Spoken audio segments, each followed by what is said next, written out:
and this is our plan of attack. Banks have become an essential threat to our democracy. So consider this justice. Thank you for listening to Revolution Radio at freedomslips.com, the #1 listener-supported radio station on the internet. Please help support this station so this battle can continue forward.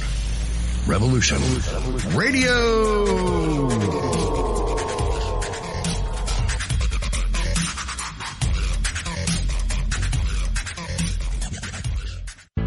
Extendivite really works. Just listen to what some people have to say. Several years ago, I was developing a very severe situation. I called it my flippy heart. It was doing not good things, and I did not want to go to a medical doctor because I just knew they would give me a cover-up pill. I didn't want to get onto that sort of thing at all. When I learned it was garlic and cayenne is a healer.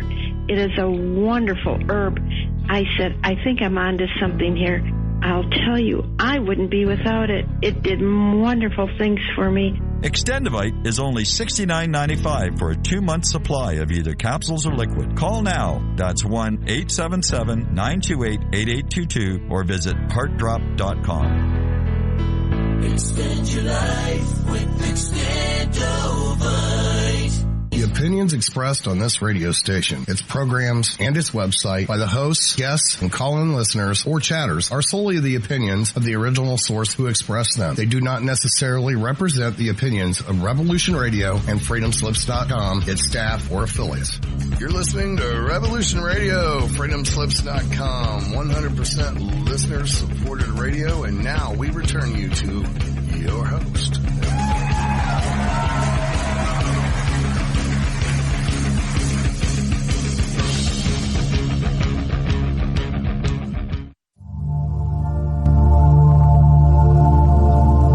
Welcome to Sacred Matrix, a divine paradigm of love and universal consciousness, with your host, Janet Kira Lessin and Dr. Sasha Lessin. Together, we transform the world. And now, here are your hosts, Janet Kira and Dr. Sasha Lessin.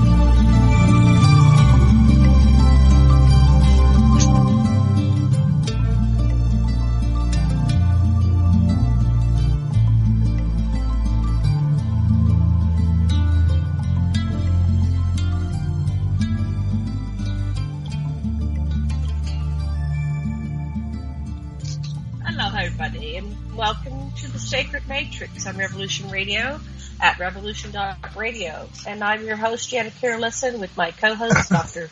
Sasha Alex Lessin. And our producer is Thomas Becker. And our special guest today is Bret Lueder. And Bret received his bachelor's degree in journalism from Chico State University in 2000. And since then, he's gone on to write roughly 700 articles on music, alternative history, spirituality, and UFOs for such magazines as Magical Blend Magazine, UFO Magazine, Reggae Festival Guide, Chico News and Review, and on and on and on. I have a long bio on Bret on AquarianRadio.com, along with some pictures so you can see what he looks like. He's written 2 books. Song You Heard, the story of the search for the lost note, and the Esoteric. Second is it's the first in a 3-part series out of the Esoteric Guide to the Reggae Vibe series. And he's got a couple more books coming up, and I'm going to let him tell you about that. But first, we're going to bring on Dr. Sasha Alex Lessin. And, sweetheart, are you there? Can you sound check here? Somebody's making some noise. If you could mute your mic when you're not talking, that would be great. We'll have less background I'll mute them. Okay. No, you're talking right now. Say hi and go ahead, sweetheart. Okay. Hey, so Rick is I speak. And all this different stuff, and so when we ask him what's the hottest and so forth, and he get a bunch of subjects. The one that you said that I really was interested in was the inner Earth stuff. So I hope we get to that. Yeah, you have a book called. What's your book that there's 2 books you're going to do soon. Which one's going to be first, and what are they called? Well, I'm not sure which one's going to be first because I think one's going to be a little more simple than the other one. But I'm working on Volume 2 right now of my trilogy, and it's called Tales of a Heavy Heart, UFOs, Magic, and Impending Doom. And it's the ongoing story of the role of the Roots Reggae Rastas on the world scene in terms of, collective consciousness, in terms of our global consciousness. These guys are playing a really big role in conscious transformation, and I think it's gone underreported. So that's the theme of the trilogy, The Esoteric Guide to the Reggae Vibe. And then my other book right now is called UFO Hunter's Guide. That came out in 2012. I was a bit disappointed with how I was dealt with the Weiser book, so I'm going to be re-releasing that as the Esoteric Guide to UFOs, which was its original title, and I'll be updating that. And then that's coming a little bit later, but the other book I'm writing now is called UFOs in the Inner Earth, and it's going to be all about two of my most favorite subjects, UFOs and, of course, the Inner Earth, Hollow Earth. I know that. Oh, Matt, we can hear your conversation. Matt, we can hear your conversation. Sorry. Okay. Okay, we're getting... Should I repeat that? No, we're good. We're good.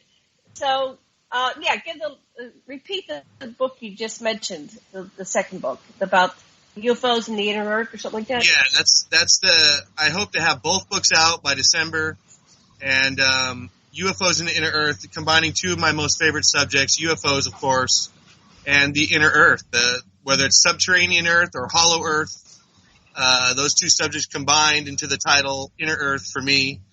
And when you're talking underground bases, deep underground military bases, or DUMBs, or whether you're talking about Agartha or Shambhala, which are supposedly cities inside of a hollow Earth, I am just all ears and fascinated and all a tingle. And even for my short time in research, about 15 years or so, I've compiled quite a bit of information and charted a little bit of new ground. So that's all going to be chronicled. It's been chronicled in lectures already. I'm just putting it in book form. So. Oh, wonderful. So let's start there. I mean, I vote to start there. What about you, Sash? Let's start with the Inner Earth. Where do you want to go? You there, yes. Sasha? You're on mute. Yes. Okay. Okay, so let's start, because you said you've done a series of lectures on it. So tell us what you've learned from your perspective. You know, we have all this stuff from David Wilcock and Corey Good and Dr. Michael Sala, and, you know, they have their perspective. But from your perspective, first of all, what's the source of your information? Of course, my main source is reading many, many, many books. Anything that had to do with the Hollow Earth, I got my hands on and read it. I got on Amazon, got some of the old books that are really hard to find, that have, you know, maybe have some outdated information, but still studying the roots of this story coming up. Because what I noticed was that throughout these different stories, like, let's say, The Smoky God, if you guys have read that story. One of my most favorite stories. Yeah, it's a story about a father and son. Yeah, put that on your list for sure. It's a story of a father and son. They're going fishing. Yeah. They keep going north. They encounter warmer water. And then they wind up meeting a bunch of giants and having this whole experience in the Inner Earth. And it kind of ends in tragedy because the dad is, like, proven insane. I think, or he has to stay behind. Something tragic happened at the end. I forget. I've read a lot of these stories. I kind of get mixed up. But the point is, once you read a bunch of these... go ahead, Sasha. Their boat hit an iceberg, and the dad drowned, and the son was on the ice floe, and a whaler picked him up. And then didn't he get committed to the psych ward or something, trying to tell his story? The persons who had taken over his dad's money wanted him put away so that he wouldn't get his inheritance, and they would get it. Interesting. Well, anyway, it's been a long time since I read that book. What I take from that book is the father-son story. You know, I miss my dad. My dad died when I was a teenager. And so anyway, but what that story has, let's say, in common with Kingdom of Agartha by Saint Alvedre, I think is how you pronounce that last name. And there seems to be a theme across, and you're seeing this theme replicating itself with the David Wilcock and Corey Good information, with the whistleblower information about Antarctica and how the pyramids are under the ice or in a sub. Are you there? I lost him.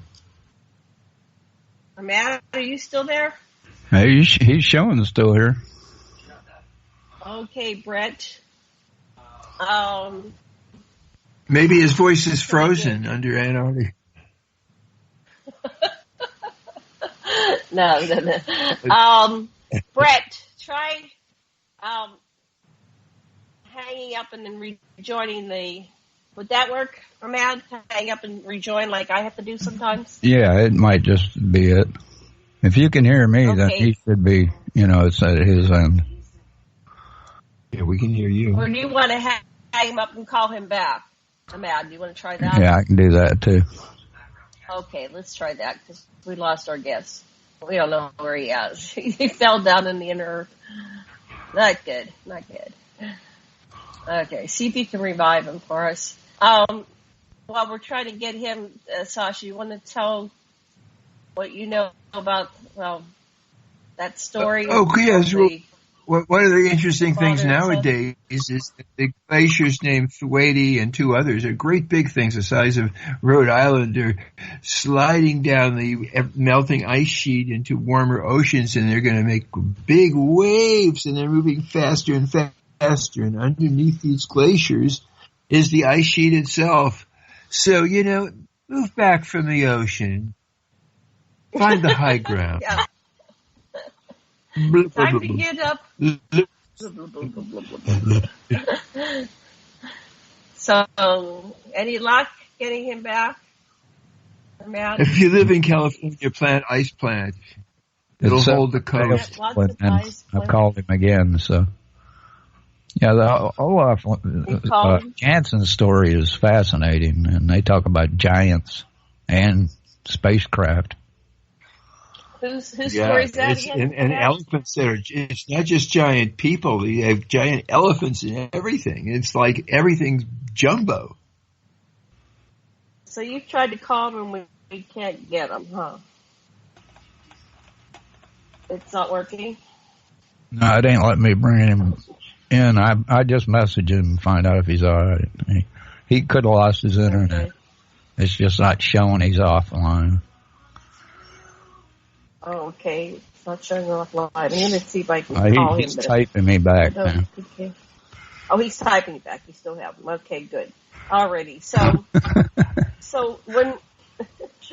Sasha, the story about the... And it's called Smoky Sun because it has its own heat source. And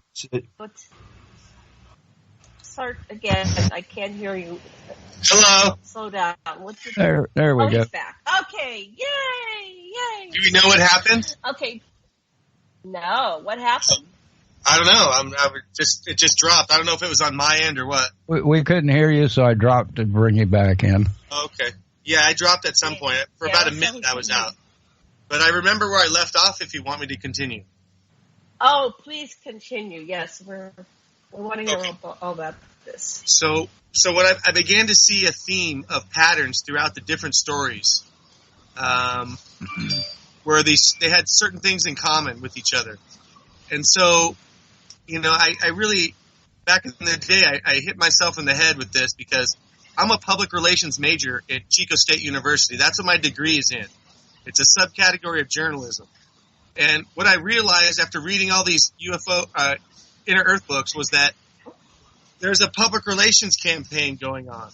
And it's being perpetrated by the people of the Inner Earth, where they're only allowing certain themed information come out in a timely manner. And so when you see the Corey Good and David Wilcock stuff, this falls right in line with the extended public relations campaign, where the information is being released in a controlled and timely basis for widespread dissemination. Or if not, a psychological test to see if a certain part of the population or enough of the population is ready for this kind of information. But But that's the conclusion I came to. And what I did, Janet and Sasha, is that I found a tree chart of a public relations campaign from my old notes from back in college. I kept all my stuff. I was one of those weird people that kept all my books and notes and stuff. And I put the structure of a public relations campaign on the left side of the page, and I started filling in the blanks with inner earth information on the right side of the page. And everything lined up beautifully, and it's overwhelmingly, in my view, suggests at least, if not proves, that the surface people has been being perpetrated a public relations campaign upon us for hundreds, if not thousands of years, having to do with the information of the inner earth, its knowledge of its existence, the high technology and culture that they possess, and the different reasons why it's been kept from the surface dwellers, right? Because, this has to do with ascension, and we're only at a certain stage in ascension, and so certain information can't be released until a certain time, until we're ready. So that's my information and my conclusions, rather, in a field where it's hard to chart new ground because you can't just go to an inner earth entrance and just walk in like it's the Gap. This information is hard to come by. Even when you know of it, the expedition to get to some of these places is very tough, which is that's why I like going to Mount Shasta, because it's in my neck of the woods and there's all kinds of inner earth stories surrounding Mount Shasta. So from my understanding, go ahead. It's really very much like that of the Tibetans that talk about a Kalki every 25,000 years, which is basically timed as the same as the change of the great cycle of the Hindus, because it's all the same trip, and that at every 25,000 years they send a sage, a Kalki, who's got information, and the information is usually the same. Oh, just love everybody. Very interesting. Yeah. Go ahead, Janet. Well, I wanted to kind of lay out, if you could describe what their culture's like from what you know from reading. And then I did have a guess. What was his name? Billy something. I'll have to look it up. There's a guy, Billy, who came up. He said he was from the inner earth culture, that he was sent up as a child. He and his sister.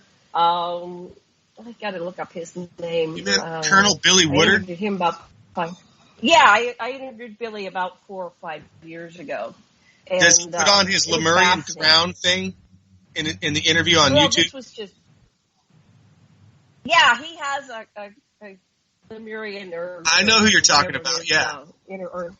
Yeah. So he claimed that the government found him, accelerated his graduation, said you're in the Army, kid, or whatever, took him into the military, took him to the underground facilities at Area 51 or S4 or something, kept promoting him because he had to have higher and higher clearance, and then made him aware that his father had contacted him from the inner earth and wanted to meet with him. So he ended up going further down, so they reached the underground. It's not a railroad. It's like a transportation system. They call it a railroad, but it's not a railroad. It's like a tube-based system, very high level, high speed. You can go from Montauk. There's an aspect of it, a branch of the underground facilities that's in Montauk, and it goes from Montauk all the way to Mount Shasta, right? So he ended up going to Shasta, and his dad revealed to him who he was, because he didn't remember because he was a kid, and they mind wipe you, and then it all came back, and they took him down to the inner earth, and I guess it's global, but in the earth, inside the earth, just like we have a global population. They have facilities all underneath there, and so anyway, that's one story. But what do you know about what is it like down there? Do they have cities? What's their light source? Do they have plants and vegetation? What do you know? Well, that's a philosophical question I'm not sure I could answer right now. Okay. I don't know if I know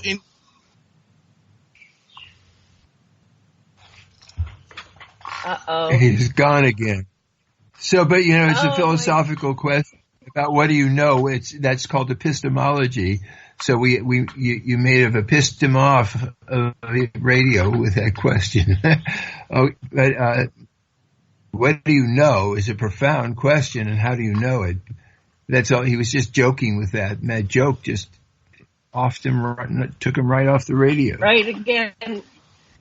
Imagine you try. So I will say that in the meantime, John Lee and some other people, insiders, have told me that the Inner Earth people have, office, and they've an ambassador, and they're in regular contact with our government, and they've been feeding the Nazis children to our universities all over the civilized world. And, they control everything, and that's from John Lee's thing.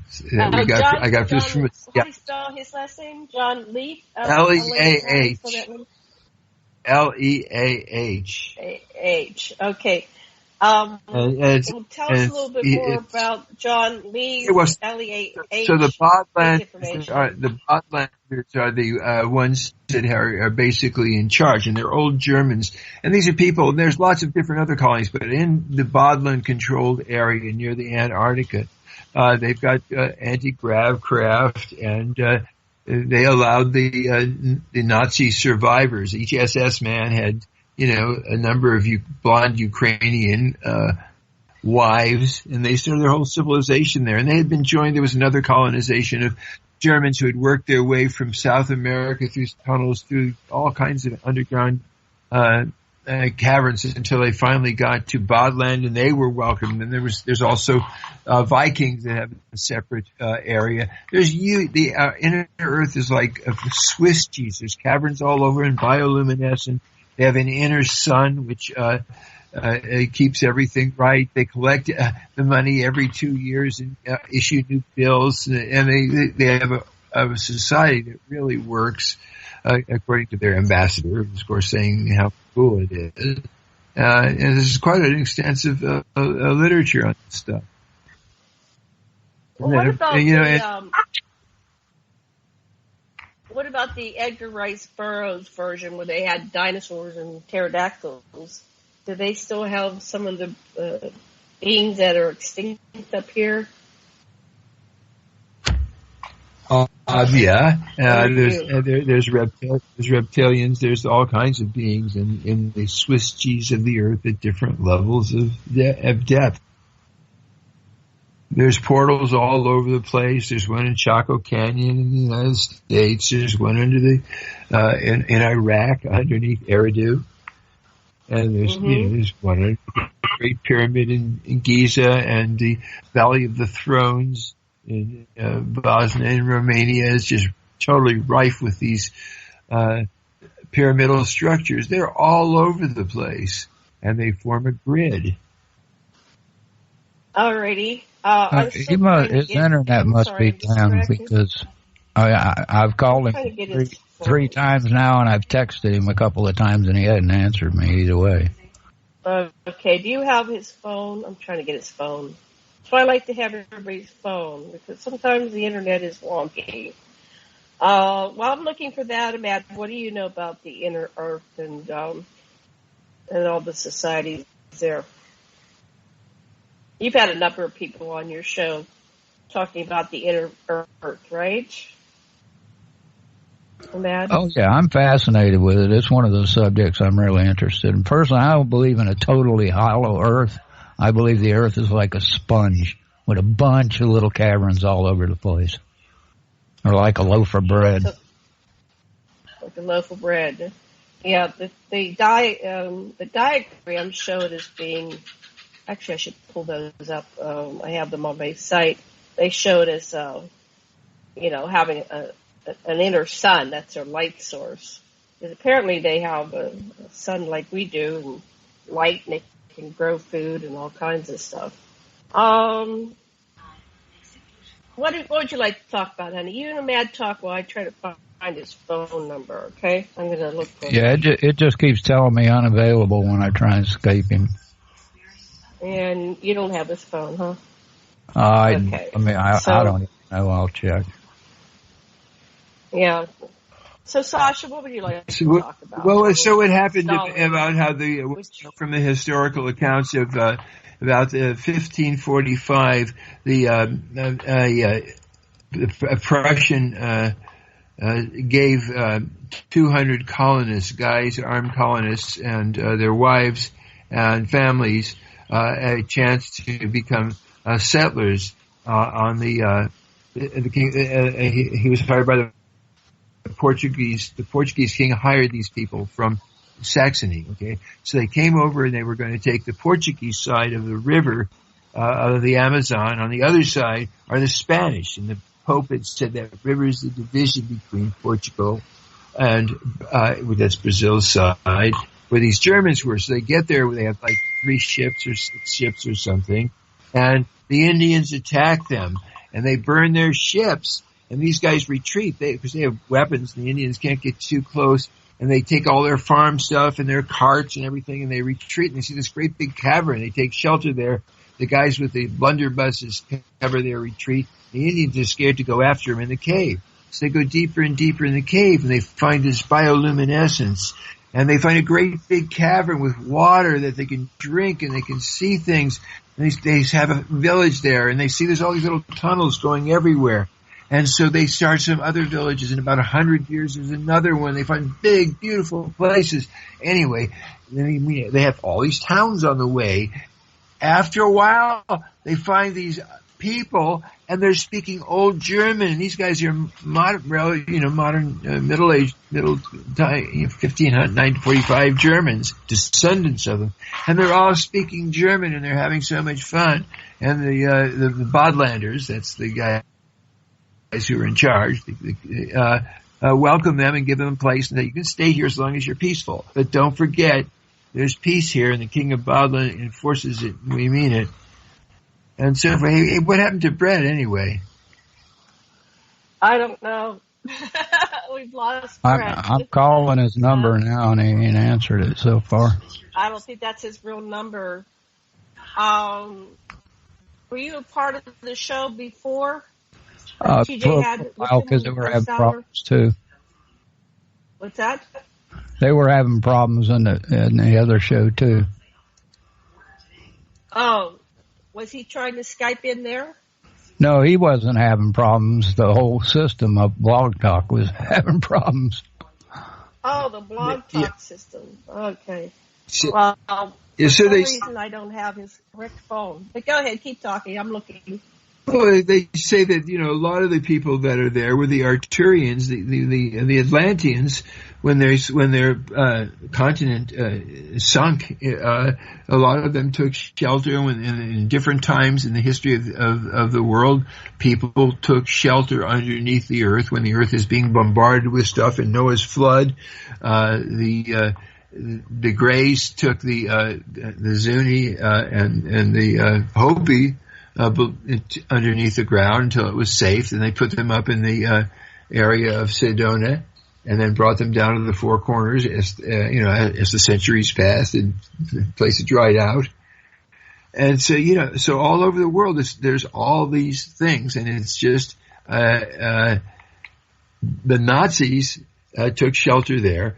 The Brits saw them going in and out, taking their submarines in and out from the tip of Argentina, Tierra del Fuego, and the tip of Africa, Point Arguelles. They had the German sub bases, and they were going in and out and in and out. They brought the whole Nazi elite and all the SS troops and everything there, and they settled there. They had their own village, and the Brits tried to get them out. They saw them going in and out of the tunnel, and they failed. All the raiding party was killed. Then the United States sent Admiral Byrd in 1947 with a seaplane tender, the Pine Island, is the name of the ship, Marines, a whole flotilla, pretending it was scientific, but it was really still fighting the war. They knew that the German submarine command and the high German command were there.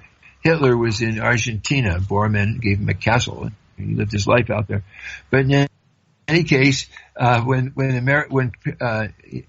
Byrd got there, out come these anti-grav craft, and it was probably not the Bodlanders, it was probably the Nazis, because they'd already developed it, and they sunk the Pine Island. They killed 60 submarines. They shot down 3 of the seaplanes. They made Byrd run back. Byrd started giving speeches saying we should nuke them. The Joint Chiefs said, shut up. Forrestal said, no, listen, he's not crazy. They pushed Forrestal out of a window. Oh, it sounded like Bret's back. I heard him go whoop. Bret, you there? No, that must have been Thomas. I'm trying to get him back. He just said he was back. I'm back. Oh. I'm here. Just now. So I don't know what's happening. I'm sorry. My end. Type your phone number into the text your phone number to me on my phone. Well, I gotta use I have one that ends at 104. To use my home line, I have to switch computers and plug the internet into that, but I can't do Skype on that computer. So it's really one or the other. We can just call you. We can just call you on the phone if we had your phone number. Okay. And I have one that ends in 1044. Is that your phone? No. Okay. I have old numbers from you. So if you want to just email me your correct phone number so you're not putting it out on the air, I'll give that to Matt, and if you drop again, we'll just call you on your phone. But you can just use your phone. You don't need to use Skype. You can just use your phone. You can just drop it in Skype chat here. No one else can see it but us. Okay, you can drop it in the Skype chat. I was going to send it via email because I have encrypted email, but I have to switch computers to do that. Okay. So if it drops again, I'll hook up the other computer and do that. But let's just do this one more time until it drops. If it drops again, I'll do that.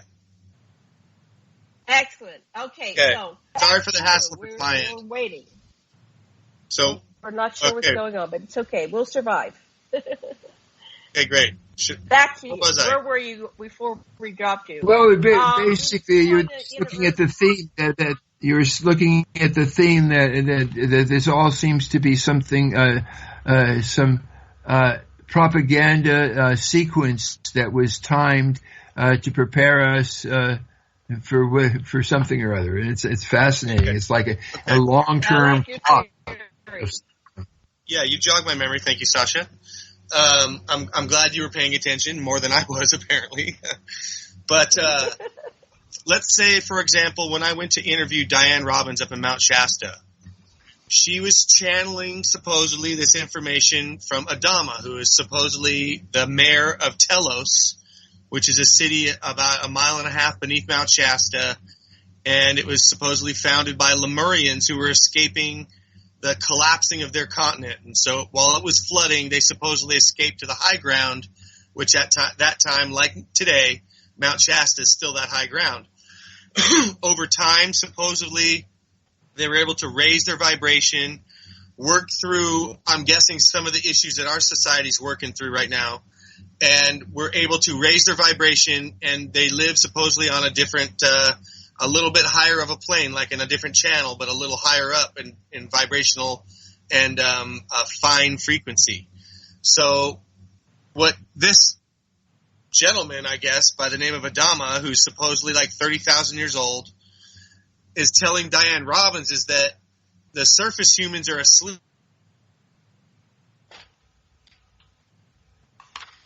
Adama, remember Adama? I think he got booted again. Oh my God! He's having the problems that I normally have. No, Adama became admiral of the fleet. Don't you remember that? Battlestar Galactica, Adama. He's a busy guy. Okay. Let me go see if he sent the email. He's got to switch over.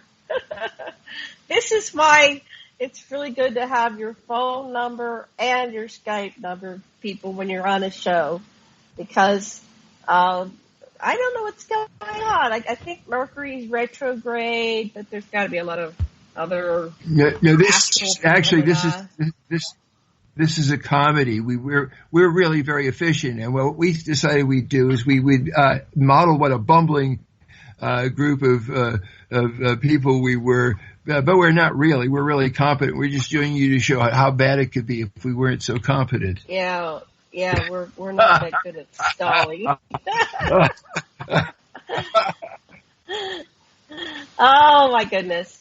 Anyway, so bear with us. I'm looking for, I'm not sure what email he's sending it to, so I'll have to go back and forth to my 2 emails.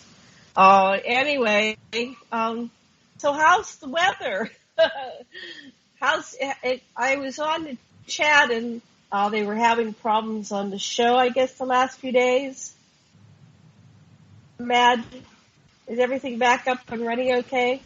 For Blog Talk was, it recorded the show, but it was only putting TJ's voice out on the feed. Oh, jeez.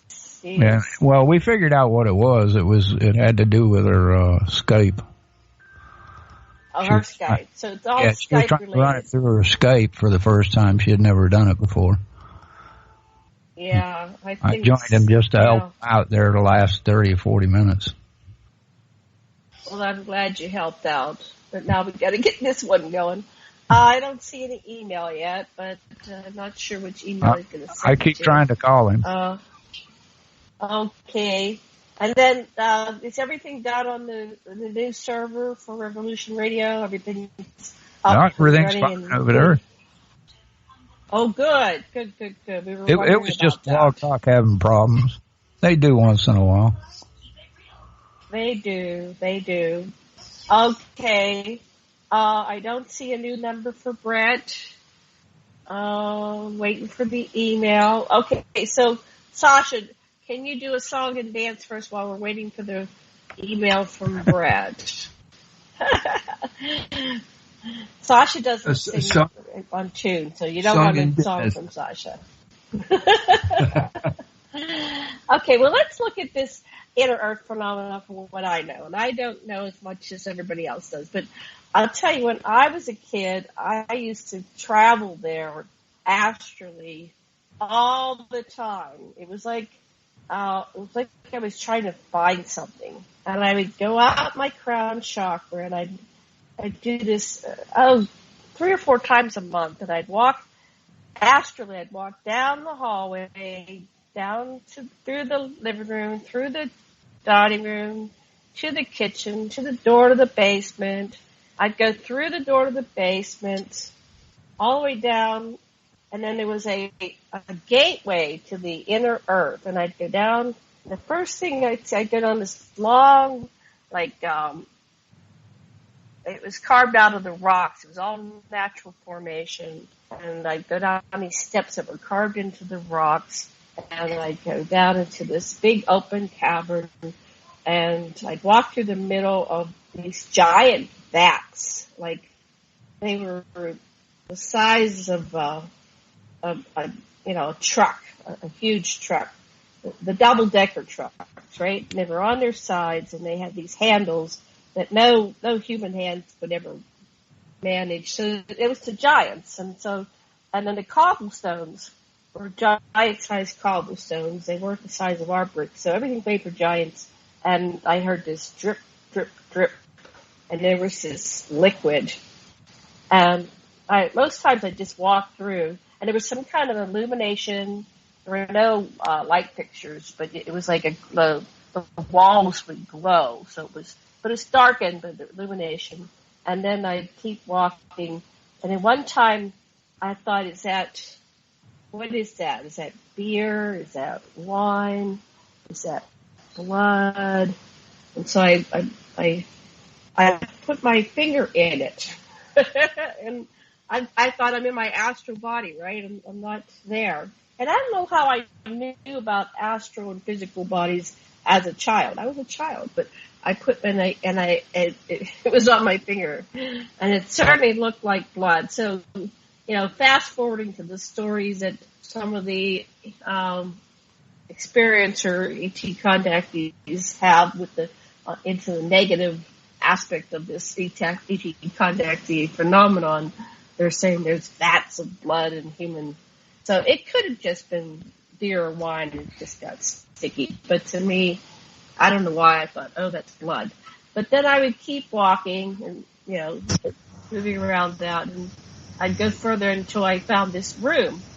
And the room was brightly lit. Like it had lights, but there was no sign of the lights on. Hey, back! I'm stalling. I just sent you an email. Now, on Janet Lessin or Aquarian Radio?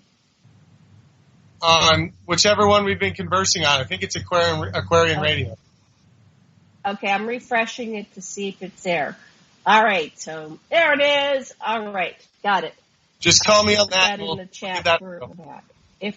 We'll keep going until we get dropped again. Okay, so we were talking about Adama when last we chatted. You said that this is run by Adama. Okay, just a second here. There we go. Okay. Why, did you want to see me? No, we don't want to see you. We just want you to chat. Exactly. About where we left off. All right. So, yeah. Nice to see you, but we don't need to see you. Yes. All right. No, that's fine with me. So in terms of Adama is supposedly telling Diane Robbins that if the surface humans don't wake up, the planet can't ascend. Because supposedly we all need to do it together. And so they're engaged in trying to wake up humanity. That's the information that came from Diane Robbins. And why it's taken so long, I'm not sure, because they've been doing this for thousands of years. But I guess we're pretty thick-skulled up here on the surface. So what does it look like to be awoke and to be awake? What does that look like? What do they mean by that? Well, I'm not so sure I'm exactly awake. I think I'm awake on some levels, but spiritually, supposedly human beings can manifest a Merkaba light body, and I don't think I'm definitely that experienced, right, or knowledgeable. So I don't think I'm ready for ascension yet myself. I think I still have issues to work on and do. But they talk about raising your vibration, living your life in a vibration of joy and happiness, and kind of like with the law of attraction, the more positive and peaceful and loving thoughts you hold in your mind and heart, the more that will manifest. And so that's how we can, according to them, raise our vibration to the point at least where they would be willing to come to the surface, because apparently our thoughts are just, let's say, mass societal thoughts are so damaging to them because they're so sensitive, apparently. That's the story I got. So, I like your program. Sign me up. Yeah, so, I mean, you hear this echoed from other cultures around the world, or other traditions maybe, to raise your vibration, right? Be happy, be a good person, do unto others, right? So, I mean, I think I do that on some levels, but who among us really knows what this ascension thing looks like? So all we can really do is just be the best. I'm sorry. Go ahead. I'm sorry. Yeah, we don't know what it looks like. I want to give you a little feedback on what you just said there. You said that our vibration feels so awful, right? Because on some level we're all telepathic, and we can all sense what other people. So we can tell when someone's hostile towards us sometimes. You walk through. So I get taken to these planets all the time, even at my old age. I get taken because they're educating me on some level.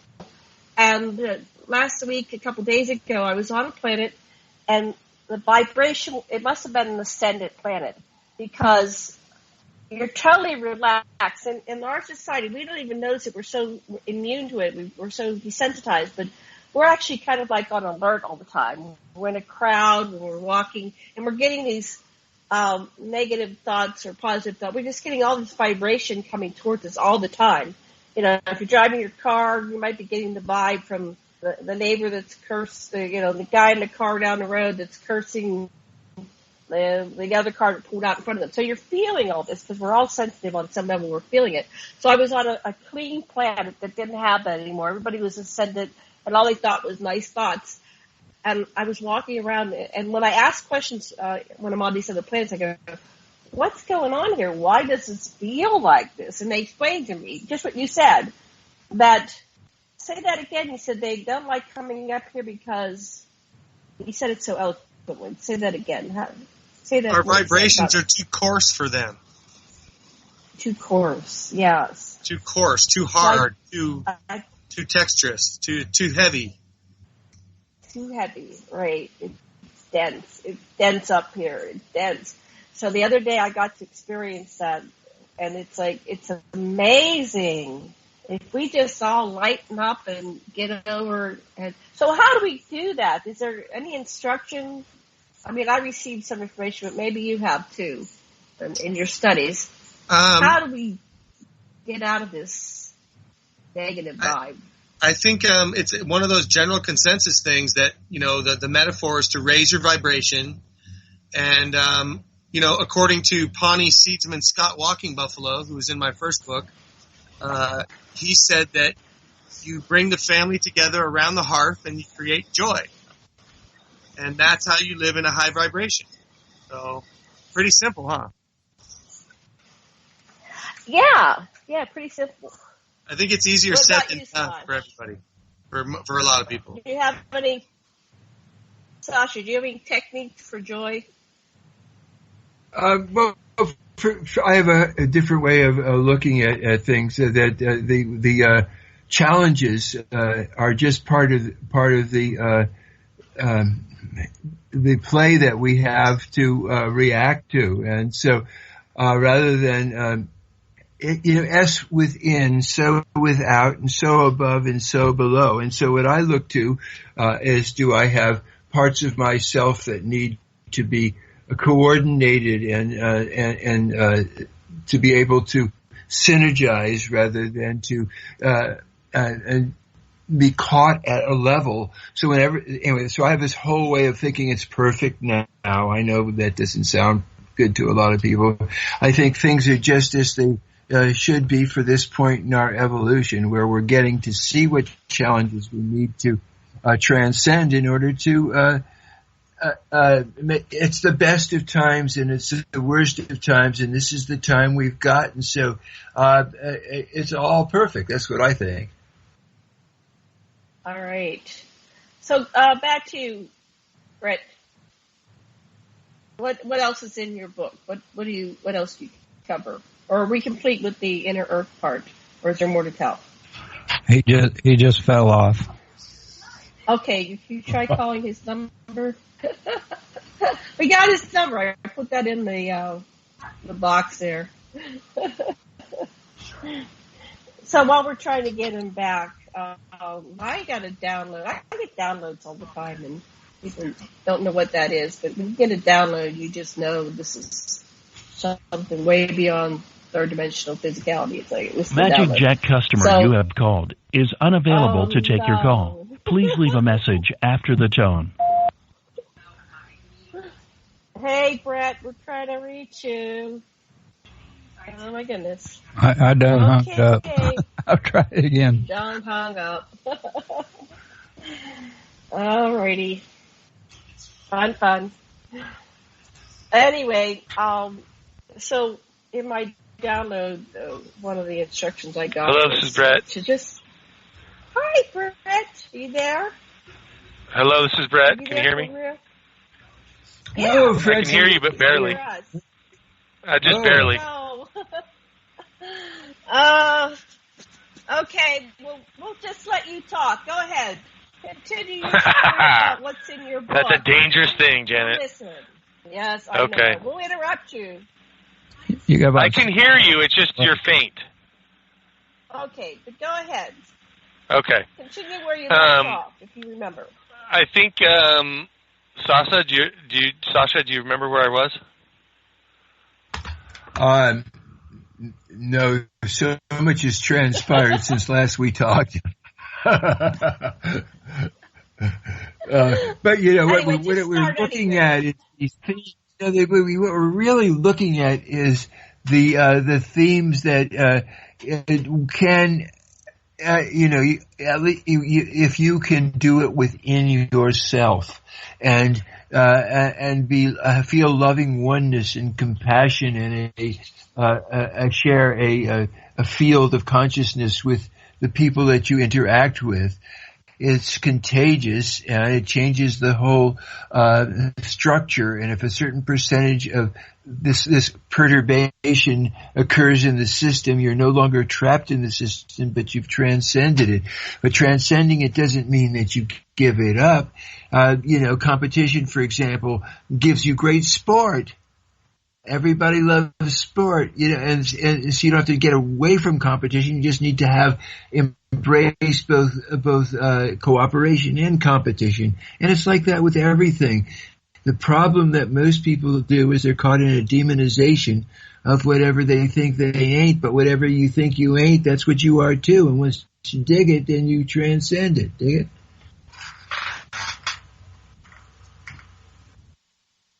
So what was your, in the first book, Bret, you said somebody was telling you their system for joy. Are you still there? Or did we lose him again? Okay. It's showing him here. It's showing him here. Okay, so you're really groovy when your joy is showing, but your sorrow is just as real, and so you be able to embrace both. If you got to be joyous all the time, you're just pushing down your own sadness. If you're sad all the time, you're pushing down your joy. You get to do both, and you can alternate. Yeah, that's hey guys about being human. You're here again. Good. Did you drop off completely, or could you hear us? Yeah. I think problems are on my end because my computer keeps telling me it can't reach the internet. So I apologize for that. I'm not sure what's going on. All right. And you don't have a regular cell phone or? I do, but it's a flip phone, and it really sucks to talk on. So my roommate wasn't downstairs, so I'm going to have to wait till he gets back. He's got a landline. And hopefully I'll see him here in the next 5 or 10 minutes, and maybe he'll let me use his landline. So. Okay, we can do that after the break. We got about 4 minutes. Okay, so we have about yes, that. So go ahead and tell us what you want us to know about your story and about joy. We were at joy. We're talking about joy. That's okay. Yeah. So it sounds really simple, right? But I think when I was a young boy. Joy was something I took for granted. And then somewhere along the line, into becoming an adult, you get jaded on different levels. Relationships end or jobs end or whatever. As you get older, you can't pay the bills or something, right? Hardship takes in. And I think to varying degrees, people get a little bit away from the joy thing, right? Some people seem to be able to withstand it and enjoy their whole life. And unfortunately, I'm not one of those people. I'm learning how to be joyful again. And at least to a degree where I notice some kind of a vibrational change where I'm supposedly doing what the Inner Earth people and many ascended masters and native traditions and many cultures talk about, ascension, right? And it largely has to do with purifying yourself as a way to raise your vibration and doing good deeds. And so that's all I'm really trying to do. So whatever level I might be at, the answer is really still the same, and that's try to absolve and resolve old issues from the past. In the Victor Sanchez, I forget which Mexican native tradition that was. The Victor Sanchez book was really good. But they talked about recapitulation, where you go back and recapture your power that's been tied up in these past issues so that you can have all your power now to move forward. And I'm sure I have plenty of that to do. People around the world, I'm sure, have to do that to varying degrees. And that's really the work we've come here to do from all I've learned. And maybe there's more to learn, so I'll stay open to that. But from everything I've learned and from the traditions I've studied, they all basically say the same thing, and that's to raise your vibration is to be joyful and happy and childlike, really, because that's where I think, from my experience, I was surrounded by joy and love, and that's how I got programmed as a young boy with that kind of a program. What a great program to instill, right?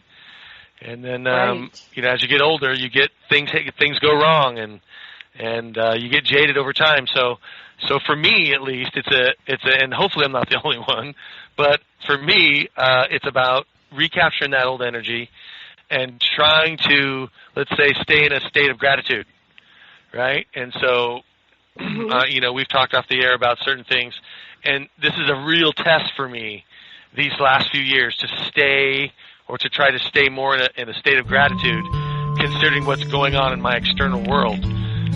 But that's the test of us humans. Right there. Okay, sure. Okay, so we're going to come back to the state of gratitude, which is a test for humans. I'll make a note of that, and we'll see you in about 5 minutes after our commercial break. Okay.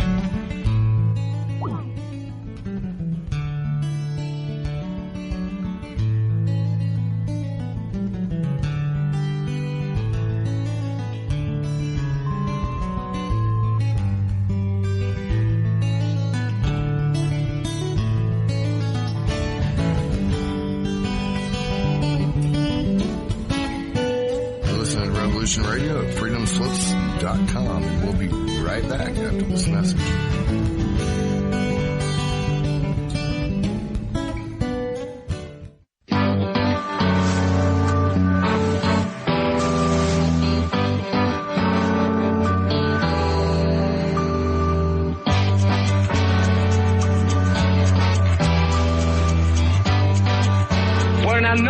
Syndicalist commune. We take it in turns to act as a sort of executive officer for the week. Yes. But all the decisions of that officer have to be ratified at a special bi-weekly meeting. Yes, I see. By a simple majority in the case of purely internal affairs. Be quiet. But by a 2/3 majority in the case of more... Be quiet. I order you to be quiet. Look, you stupid bastard, you've got no arms left. Yes, I have. Look! It's just a flesh wound. I don't believe I've seen such a display of courage, skill, nerve, grace, and stupidity. I'll do you for that. Oh, what? Come here. What are you going to do, bleed on me? I'm invincible. You're a loony. The Black Knight always triumphs. Roundtable Live Monday through Friday, 1 a.m. till 4 a.m. Eastern Time. Bring your mind, bring your ideas, bring your voice. King Arthur had nothing on us here at Revolution Radio, freedomslips.com. Enjoy your extra big-ass fries. You didn't give me no fries. I got an empty box. Would you like another? Extra big-ass fries. I said I didn't get any. Thank you. Your account has been charged. Your balance is 0. Please come back when you can afford to make a purchase. No. I'm sorry you're having trouble. Come on. My kids are starving.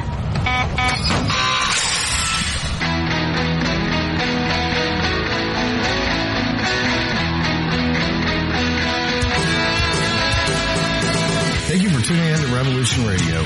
Here at Revolution Radio, we believe in freedom of ideas, freedom of speech, but above all, we believe in freedom of existence through self-reliance. This station is 100% listener-supported, and as a fundraising promotion, I have a kick-ass free gift for a $100 donation. 35,000 seeds. 25 years in the freezer. Long-term storable, 54 different varieties. So if food prices go crazy, the shit hits the fan, or if you just want to save tons of money every year by creating your own food like I do, grab our seed pack special. Just look for the banner on the homepage at freedomslips.com. Don't be a statistic. Don't be part of the problem. Be part of the solution. We need, as humans, to start taking care of ourselves and not depending on the megacorps to provide unhealthy, nasty food. Included in this package is also a DVD with 900 survival and off-grid living documents and the offline home canning how to do everything website all on the DVD. So when you're growing all that food, you know how to can it, store it, preserve it, etc. with all these documents. So thank you for tuning in to Revolution Radio at freedomslips.com. I hope that you will pick up this package and start learning to be free. Revolution Radio, freedomslips.com, where information never sleeps and freedom is one seed that needs to be planted.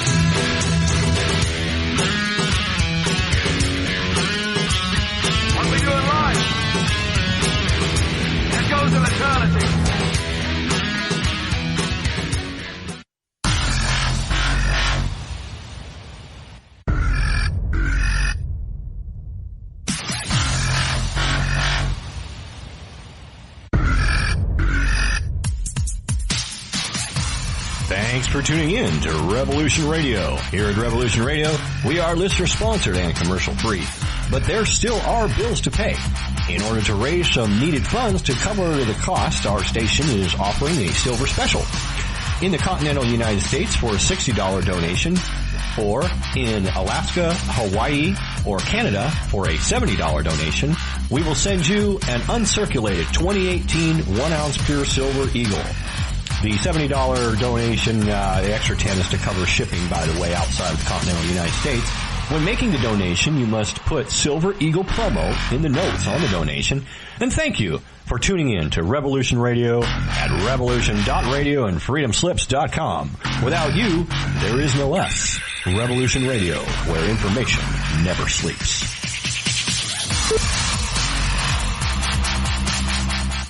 It happens more often than we can imagine. In my case, I was sitting at home, and out of nowhere, I just started feeling uncomfortable. Then it got worse, and I started perspiring. I tried to ignore it, but I waited too long. The chest pain came as we were driving to the hospital emergency. I felt my life clock begin to tick. I barely survived. There was lots of damage done to my heart. What do I do now? I was lucky. I took a leap of faith and tried a 7-herb formula with hawthorn, garlic, cayenne, and more called Extendivite. Herbs have been used for thousands of years to keep us healthy. If you're not using Extendivite as a preventative supplement, maybe it's time to start. To order, call 1-877-928-8822 or visit heartdrop.com. Extend your life with Extendivite. The opinions expressed on this radio station, its programs, and its website by the hosts, guests, and call-in listeners or chatters are solely the opinions of the original source who expressed them. They do not necessarily represent the opinions of Revolution Radio and freedomslips.com, its staff, or affiliates. You're listening to Revolution Radio, freedomslips.com, 100% listener-supported radio, and now we return you to your host.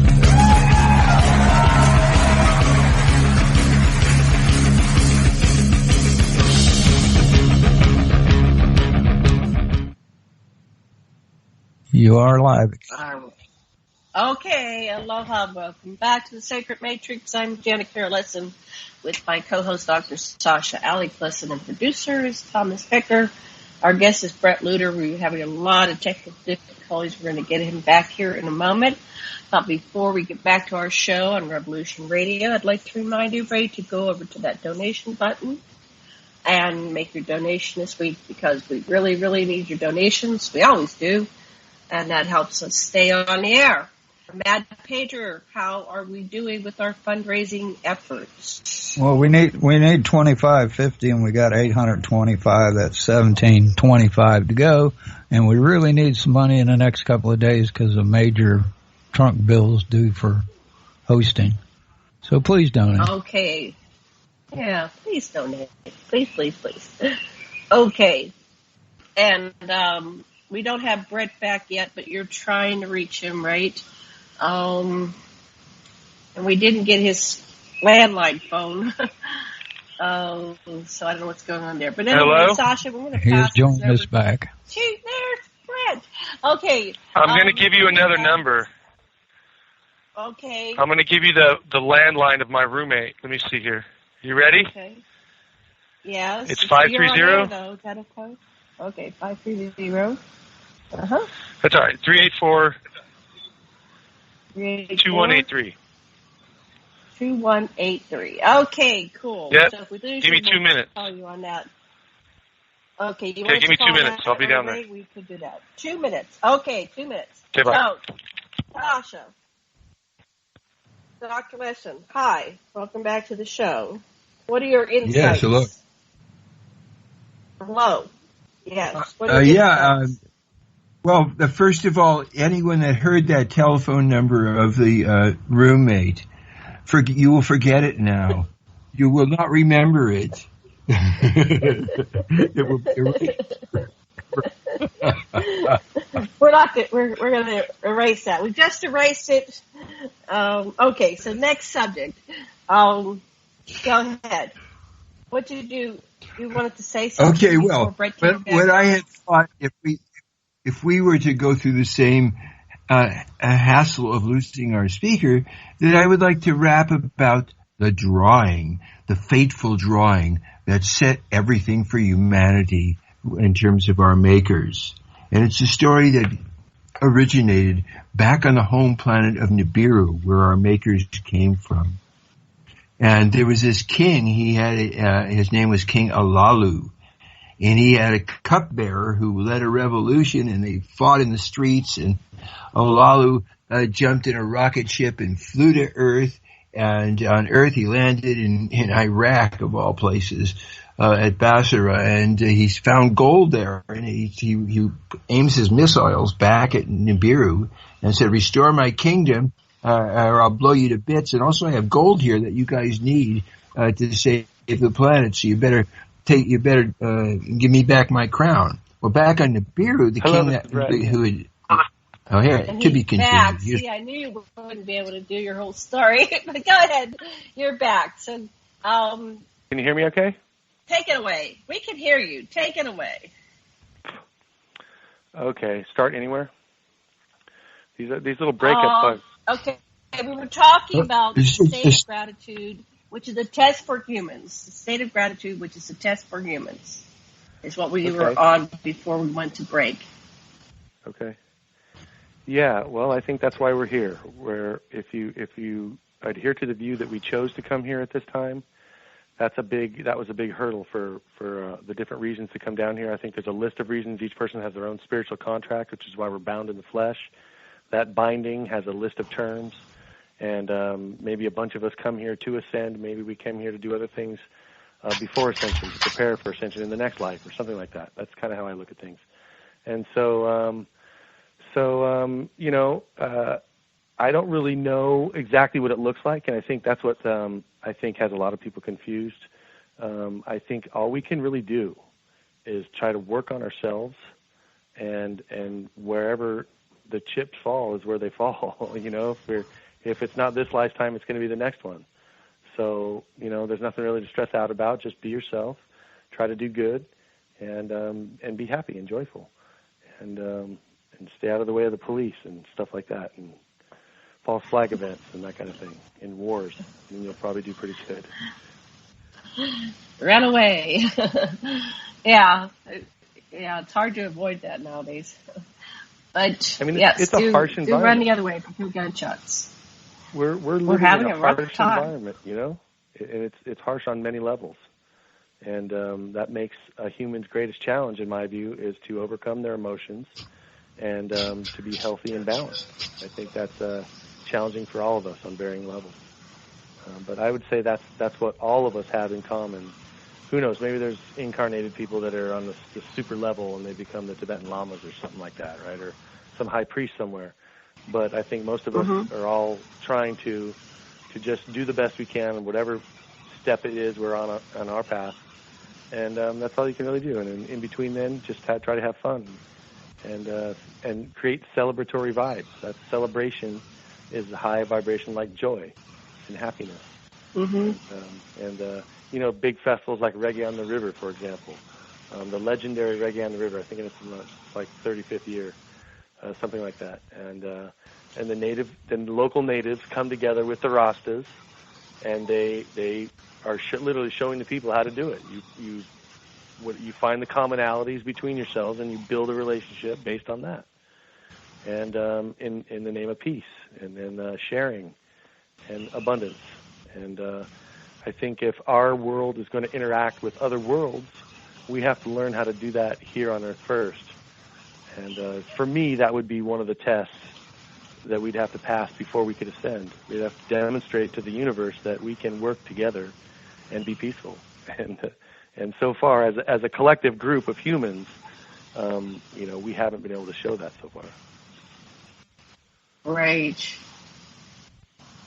So this book that you wrote on the inner earth, or your writing, so this was the presentation you did. Yes.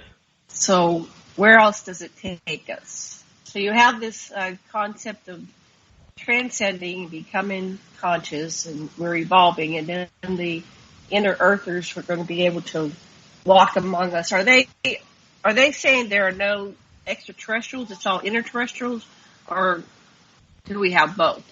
Well, there is that theory. Some say that the whole universe is inside the Earth and not outside the Earth. And so, I think, are you still there?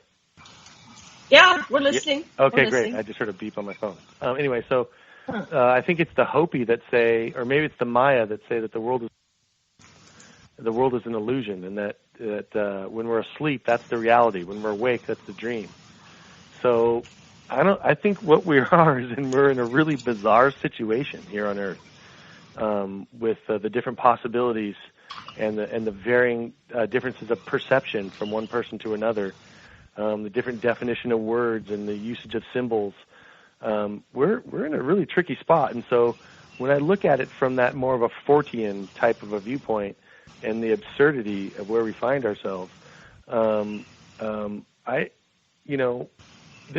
it could be just a big joke. We might be put here to be just distracted, and that's what we're supposed to do. Like some say, this is Earth's the prison, and maybe that's what this is. And even though we think we're free, like here in America, and I can go outside and go put my feet in the grass or whatever, that's still not really freedom. I know that's what Jordan Maxwell would say, right? So right. I'm not exactly sure where all this is going, but I tell you one thing for sure is that the human society is being just attacked by public relations campaigns of varying kinds that all interwork together. And the Inner Earth one is one of them. I used the chart, the public relations chart. I compare it to the history of ufology as well. Fits perfect. In the book, I'm going to show how it also relates to Bigfoot and I'm forgetting the last subject, but all these things, like Bigfoot, for example, there's the theory that there are no chance sightings, and that all these sightings are carefully orchestrated within a larger public relations campaign, so that in the future the Bigfoot can actually interact with humans and not feel like they're going to be shot every time they encounter one. Right. And so again, you have the Bigfoot or the ancient ones, or supposedly the conical ones with really high psychic abilities. They supposedly, like the Ascended Masters, are saying that humans have violent thoughts, and so when they have a camper or a hunter come out in the woods that has a gun, any kind of a negative thought is immediately picked up by locals in the area, and they just avoid them. Right? So they're working on their version of it. And this could all be orchestrated together. I haven't been able to show that yet. But if we're creating our external reality collectively with our consciousnesses, then this is us doing it to ourselves. Does that make sense? So it's like us trying to wake ourselves up with this huge public relations campaign that's now orchestrated between inner Earth people and UFOs and Bigfoot and reptilians and maybe angels, right? Or there's a bunch of categories that there could be. So, right. So we now have the internet. Before we were pretty isolated, and we just we didn't communicate at this level that we do. So information is everywhere. So you can develop an idea, a concept, a meme, and it goes out and it goes viral.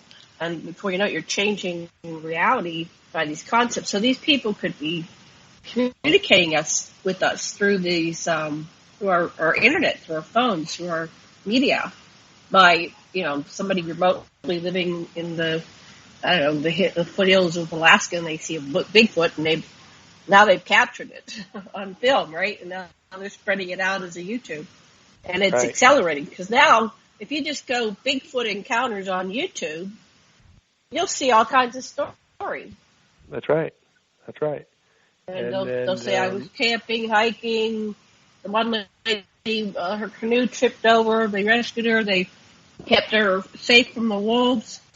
And there's a whole series of them, but for, 40, 50 years, all we had was that isolated picture of that movie back in the 60s of the Bigfoot walking, in the forest. Oh, the Patterson Gimlin footage? Yes, you knew what it was. I knew you did that. And now we have all these people posting every week. Yeah, I saw Bigfoot too. But something's happening. you can see how, from a very basic level, this information is spreading around as if it's a campaign of some kind. And so that's just another avenue into this idea that that there's multiple public relations campaigns being perpetrated against the human race or for the human race, depends how you want to look at it. And in the end, it's us leading ourselves down our own path. So I'm not, we start getting into some really interesting philosophical areas at this point, and it's really fun to speculate. So, I don't know how far you want to go down that. You could extend that into the whole secret space program and all the contactees and experiencers. Have you applied that to the whole field? Well, yeah, because some of the themes that I describe in my article for Phenomena Magazine, which goes back to, let's see, I think it's March of 2013, was my big article for Phenomena. I actually gave a lecture on it several months before in 2012. But I wrote this article in 2013. I think it's March of 2013 in Phenomena Magazine. I sent you that link, actually, in my email. And I outlined 9 different areas where the different inner Earth stories or hollow Earth stories had in common with each other. And so, really, when I saw it, I had why didn't I have a V8 moment, where I kind of hit my forehead a little bit and go, I'm a public relations major from college, and I didn't see this right away. I should have seen this right away. It's so simple, right? And so when you look at it from that standpoint, to me that lends, like kind of in a back engineering way, that lends credence to the idea that there is an inner Earth society or consciousness, because otherwise who else would be perpetrating this kind of a controlled release of the same kind of themes about the inner Earth and their culture throughout hundreds, if not thousands of years? I mean, who else would it be? So, I mean, you're really in the land of speculation at that point. So, right. Adding to my own personal story, unless you guys, did one of you have a comment? Oh, just to say something that also feel Earth itself, not people in it or reptilians in it, but that Earth itself is a consciousness, and they can actually receive and share messages when they allow themselves to feel their oneness, to confluentize with the whole planet. Very interesting. And there's the idea that the Earth wants us to wake up to become more conscious, so we stop damaging her and her creatures and her beings, because she loves everything, and she loves us, but we're very destructive. So yeah, war is not good. The Earth could be assisting in helping us accelerate to wake up, because otherwise it comes to the point where everything's going to be destroyed. She might get rid of us like getting rid of a bunch of bad fleas or something. So, and she's going to shake us off. That's right.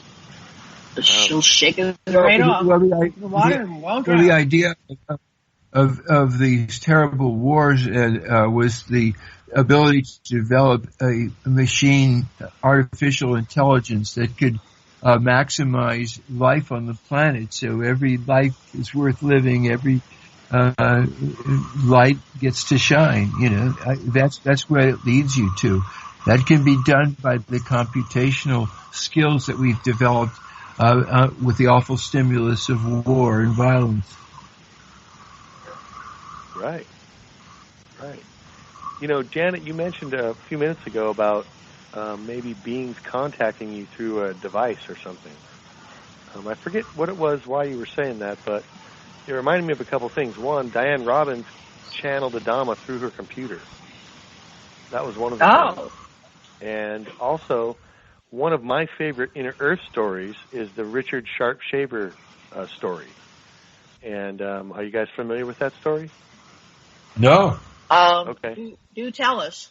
Okay. Yeah, it's one of my favorites. Okay. So not only does it revolve, it connects to a whole Inner Earth society and network, but the story takes place in the San Francisco Bay Area, which is that's where I grew up. And so making it close to home kind of like with the Smoky God about the father and son, the fact that the Richard Sharp Shaver mysteries and stories were from the Bay Area really struck a nerve, right? Well, so he got messages through his welder that there was that work, welding, and then messages started coming through from somebody, I forget who it was, describing this inner earth domain and how it really boils down to two kinds of beings. There's the Taros and the Daros. And the Taros left the surface, I don't know, I forget how long it said, like 10,000 years ago or something, when the sun changed and the radiation from the sun became harmful. They went underground. Well, the Daros, they stayed on top and became mutated, and they came underground later. So it's this kind of battle between the Taros and the Daros. And then one of the things that this story has in common with several others is it introduces a language called Mantong, and then they even have an alphabet, and they tell you how it's used so you can speak it.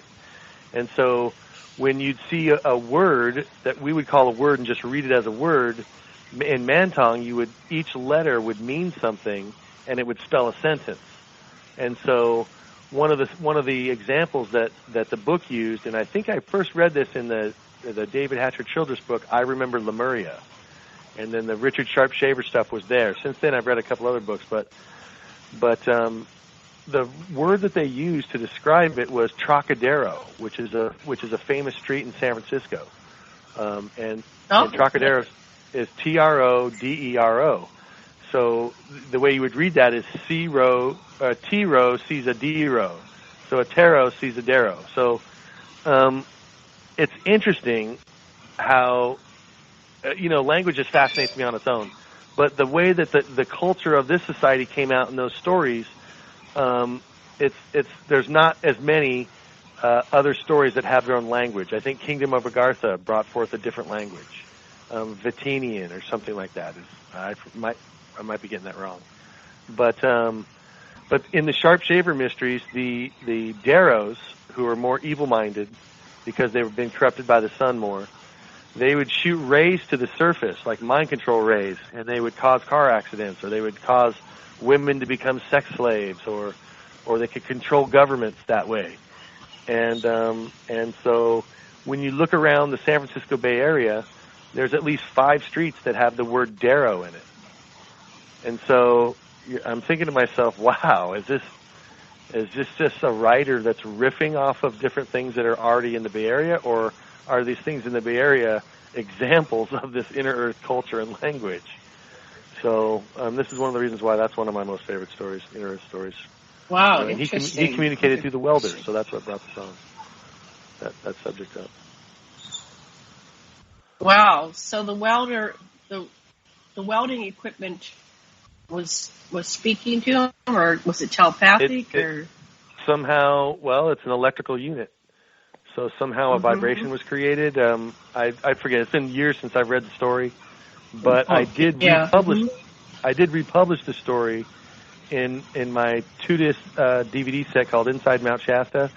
I released it with a booklet with the cover from the magazine article from Phenomena Magazine, and then I do the 2 sidebars that I sent them that they didn't publish, and one of those was the story of the Richard Sharp Shaver, that whole thing.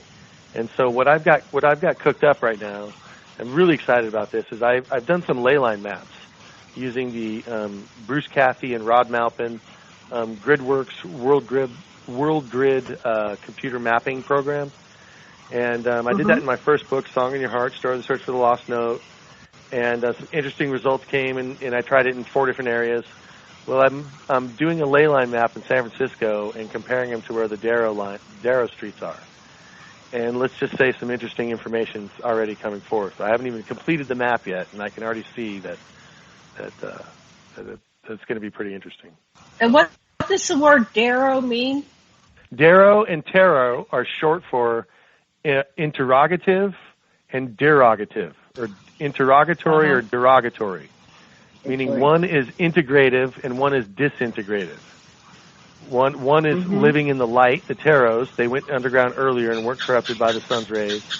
And the Daros, who got corrupted, are they're more evil-minded and controlling and selfish, that kind of thing.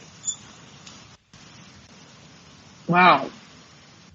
So this is fascinating. What led you into this? You just started noticing these things because of your training, and then it's like you're like a detective, and you're going down this way and that way. And have you reached a conclusion? If they're trying to wake us up, they want us to become conscious. Are they walking among us like that? Billy says they're sending their kids to the universities. Yeah, I would imagine so, because on Mount Shasta there are legends of Lemurians, supposedly dressed in kind of elegant garb and maybe robes and taller than normal people, have walked into stores and paid with weird gold coins and then walked around the corner. Then when people tried to follow them out, they just disappeared. There's all kinds of stories like that on Mount Shasta. So I think if you're familiar with the Ascended Master tradition, Saint Germain appeared in physical form to Guy Ray Ballard on the slopes of Mount Shasta. I think it was in 1925 or maybe sometime in the early 1920s. And and supposedly it takes a great amount of energy to manifest in this realm because it's so dense compared to what they're used to. You know, they've lifted their soul or essence out of this density into a lighter reality, a lighter vibration, where they're more comfortable now. And supposedly that's where we're headed. But there's all kinds of stories about Shasta of bizarreness or high strangeness, is a famous term in the paranormal community, right? And from UFOs to Bigfoot to reptilians to orbs, to inner Earth stuff, to Native American legends. I mean, Mount Shasta's got it all. So I consider myself very blessed to be in close proximity. And we're going to do that also in over the 4th of July weekend is the Ascended Master Conference in Mount Shasta. And I was going to ask if there's any events up there. Yeah. Who's putting that on? David Lewis. It'll be the Ascended Master Conference is going to take place, I think, at a person's house. I forget where it is. Oh, okay. But it's a really small town, so they have there's a Heart Institute is there, so maybe it could be there. There's different areas around the mountain where they have stupas, and I've been to different events along different parts of the mountain where people do different meditations or worships or whatever. And then also too is so that's the 4th of July weekend. I think 4th of July is on the Thursday this year. So it would be like the 5th, 6th, and 7th that weekend. And I'm going to be going up there with an 87-year-old Ascended Master student. He's one of my best friends. I interviewed him on Monique's show, The Matrix of Perception, which is also on freedomslips.com. I interviewed him a couple weeks ago. Monique let me go solo the first hour. And, I mean, just this individual is so filled with joy. And I can look at him. Like, at first I met him in the Law Study Group, okay? And we've grown to be very close. We went to our first deliverance ceremony together. He went down to Yuba City with me. We've experienced all kinds of things. He was my camera guy when I interviewed Diane Robbins in Mount Shasta for the first time. So he and I are really close. Well, I can just look at him, and then he'll just start laughing, and you just can't stop yourself from laughing with him. He claims that's the violet flame. He's transmuted his negative energy, and he's refilled all his cells with light. And so that's Ascended Master kind of semantics right there. But so I'm going to be going with him. I'm very honored to go with him, and we're going to see David Lewis, who's the voice on Earth for Saint Germain, and I had a booth at the New Living Expo last April, a couple months ago, and David Lewis and the Ascended Masters of the Heart Institute or Heart Organization in Mount Shasta City, they had a booth right across from me. So I got to talking to some of the people that were out there, and they're like, yeah, for $25 you can get this 5-minute reading. And I'm like, 5 minutes? What's going to happen in 5 minutes? Well, I wound up doing it this year, right? It's the second year they were across the aisle from me. And I'm telling you, in 5 minutes, this guy pumped me up like I just plugged myself into a wall. He was like my own private cheerleader, just telling me everything I was doing was great, and they appreciated my service. And I can imagine they say similar things to everybody, but it's the feeling I got afterwards was just incredible. That something was going on there, right? So Ascended Master is one of those things that I've been studying and following up on, and trying to learn more about. And yeah, that's the 4th of July weekend. So, fly over if you can, or Sure. astral project, or I'll actually project. or swim if you. Sounds great. I know Sasha's pretty fit. There's always, yeah, he's pretty fit. He can do it. There's always these wonderful events at Shasta, and we've yet to get there. Have you been to the ones that Robert Potter put on? I went to back-to-back years there, and I got to meet the lady from Venus, Omnek Onek, and did a really great interview with her. And let's see, what's she like in person?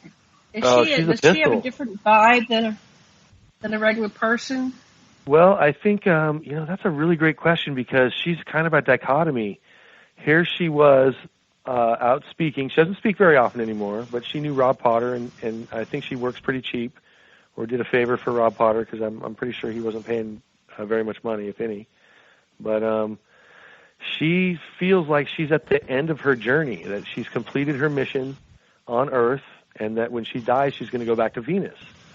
And so, having that said, she wasn't necessarily living what I would consider to be the highest vibration, unless I misunderstand it, because she was smoking and drinking like a pistol. And, right? But maybe as long as it's celebratory and joyous, who cares, right? You could be doing heroin, I guess, and if your brain was big enough to still stay joyful, supposedly they dosed Indian rishis, and nothing happened because their brain's already there. It's like they're already on LSD. Right. So I'm not sure, but she was really a kick to be around. She had great stories, and and she'd had a stroke, so her left side wasn't doing too well. But when I interviewed her, my first question to her was, "Do you feel love all the time?" And she was, just hesitated for a second and said, "Yes, I feel love all the time." And so I guess if you're at that vibration and you can do those kind of things, smoke cigarettes or drink champagne or something, and still raise it and still keep the vibration up, then I guess it doesn't really matter then, because you're just up there. Right. Supposedly when Jay-Z Knight would channel Ramtha through her, he would drink like 9 bottles of wine and still be standing on stage talking coherently. But it was just this little tiny body. Jay-Z Knight's this little tiny little girl. Tiny little lady. What happened to her when Ramtha left? When Ramtha left, I wonder what happened to her. Well, I didn't really follow Jay-Z Knight. I remember I went to the first James Gilliland Expo in August of '86, and she was supposed to speak there, but she didn't show up. Oh, wow. So I haven't really followed Ramtha too much, and to tell you the truth, I'm not like really big on the channeling thing. Because as somebody who tries to stay more practical and earthly, it's really hard to corroborate that, And, you have to really take it on faith, and quite frankly, I have some trust issues so for me to go interview Diane Robbins, UFO Magazine asked me to do that, and I said sure, because I totally wanted to go to Mount Shasta, but at the same time, when I went up there, I was much more skeptical about channeling. But I was forced to have to go in with an open mind, and I wound up coming across a book by John Climo called Channeling, and in it, I believe, was a quote. I think this is where the quote is from Charles Tart, a professor from Stanford, that said that it doesn't matter necessarily where the source of the information is. Can you use it? Is it practical? And so once I started to look at it from that standpoint, I started to be a little more open to it. And I do think that channeling is real. I've talked to several different hypnotherapists, and I ask them the same question: how do you know who it is you're talking to? And all they can do is tell me that you know it when you experience it, like it's a feeling. And the thing I have trouble with, and I don't doubt that. I'm sure they're telling me the truth by their experience. My trouble with it is that I know that we have technology that could mimic those kinds of experiences. So, we never know anything. It's hard to tell any of this stuff. What's philosophically speaking, I totally agree with you. Yeah. This is like the most unverifiable field of study that you can have on Earth. is ufology and all the different aspects of it. Well, it's even life. We can't even prove anything in our life is real. We could be in a massive virtual reality program, and we're all mind controlled and thoughts put in us all the time. So we don't know. I mean, we have programming coming all the time. We have computer programs and internet programs and television programs and radio programs, and we're just waves and particles are beaming through us all the time. So how do we know what's real and what's? I'm looking at Mars pictures right now for some reason. I don't know why I got into that, but what was that show with Arnold Schwarzenegger where he went to Mars, and it was just a Total virtual Recall? reality. So Total Recall, yeah. Sasha, chime in. I agree with that totally, Janet. We're in an absurd situation. And Gerda. Go ahead. Well, Gerda said nothing in the human condition is alien to any of us. Nothing in the human condition is alien to any of us. And so that's the way you can have a field, a coherent field with anybody and anything in the universe, to just let yourself become one with it, or him or her. And there's a consciousness that you share, the still points within you, and everything else. That's the Akashic records of everything. Connect, and it's free of temporality or spatiality. Interesting. So I've always been skeptical of channeling, but as a hypnotherapist and I'm very psychic, I've had opportunities, and so there's one time we were working with a client, and he was saying how his mother killed herself. It was a very sad story. His mother killed herself, and he was telling how he was raised without a mother because he was very young, and the circumstances. He didn't quite understand it, and I felt this tapping on my shoulder, and I said, and I just got a message like, I want to speak. So I said, honey, I think the mom wants to talk to the son. And so Sasha's worked with everything imaginable. He says, well, just allow her to speak through you without taking you over. Next thing I know, it's like this person's talking through me, and she's telling me pieces of this person's story. So what happened was her father had raped her, and when she gave birth to the little boy, she knew it was her father's, not her husband's, and so she killed herself. She went out in the car and she killed herself, and then she was found. And it's like, well, where's that coming from? So anyway, so I've experienced it, and I've experienced it a number of times. I don't like to do it. It's not my favorite thing. I don't wake up and say, okay, I'm going to channel. But sometimes when things like that happen, and it feels like I don't allow any dark beings. I always say no dark beings can come near me or come through me. I'm not going to allow that. But something like that was neutral. So, and so I really admire people that can do it. They're very brave. I don't believe everything 100%. They could be making it up, but like Sasha always says, where are they making it up from? Because if everything exists in the universe and can not be, created but only changed in form, then they're getting it from somewhere. So then maybe it's the receiver. Certain people receive dark information, certain people light information, and everything in between. It's a field that's very interesting to study, and I've seen a lot of people that I knew a guy named Arthur Pacheco here in Oahu, and he channeled Sir Arthur Conan Doyle, and then they recorded him. He's now he's dead, and Arthur Conan Doyle is dead. But one day I was just playing here at home, and I happened to find Arthur Pacheco's recording of him as Sir Arthur Conan Doyle, and then I compared the two voices. I found one of Arthur Conan, and it's like, wow! I mean, he sounded just like him. So the old channels in the 30s, 40s, and 50s, there's a whole website. They channeled the original voice. So how did they do that? Yeah. Anyway, just my reflection on that. Right. Yeah, it's pretty interesting, the different possibilities we have here on Earth, for sure. So, I'll stay open to having an experience like that, but I pretty much am of the idea of just keep myself to myself, don't let anything in that I don't want in, and try to be master of my own domain. And but other people are really open to having something else share their body. I went camping with a couple friends, and we took some mushrooms about 10 years ago.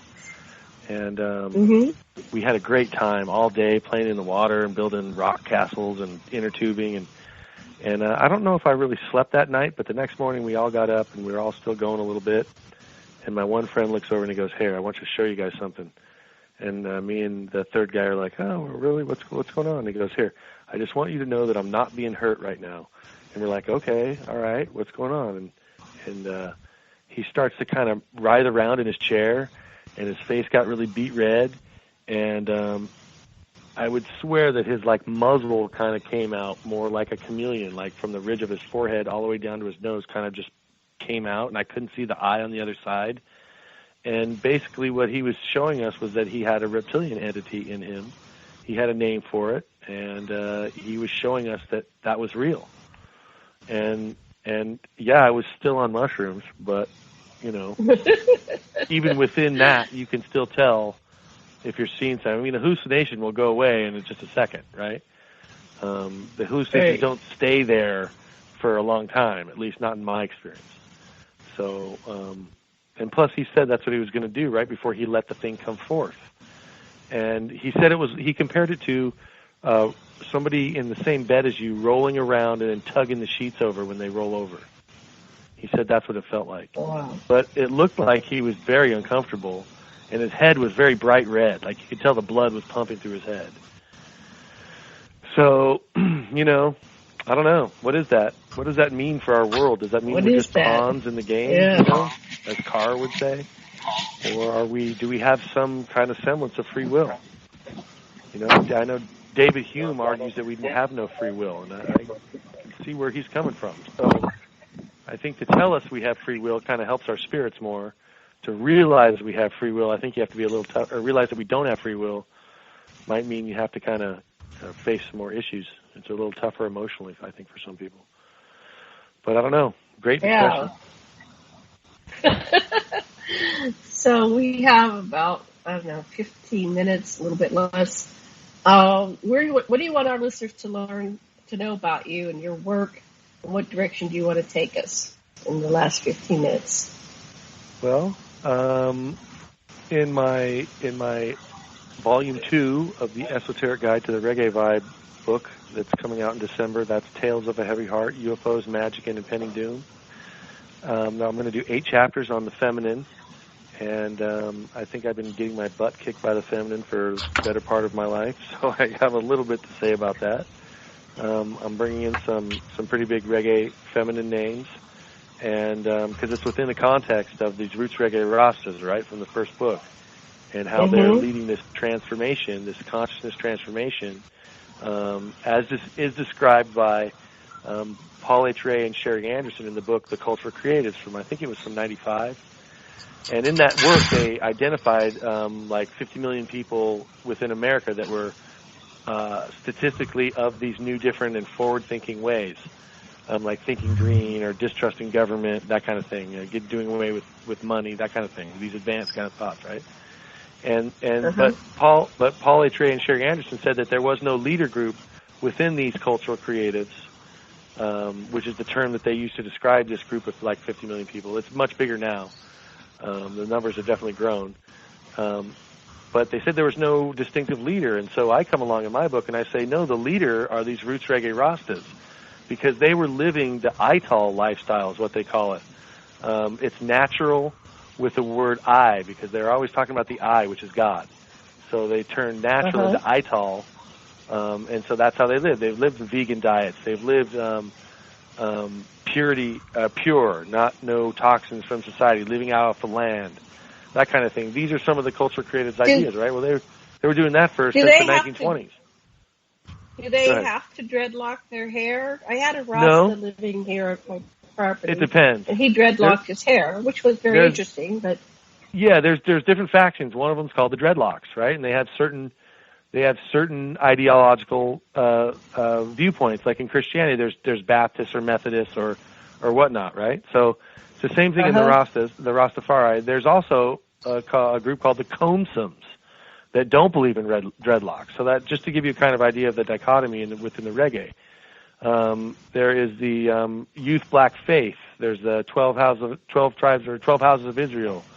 There's a couple other ones, right? And so they all have different viewpoints, but essentially they all think that Haile Selassie, or Rastafari, where Ras was his first name, Tafari was his last name. There's other names like Makanin is in there. He has like a six name full name, but the movement that follows him as the second coming of Christ became the Rastafarians, and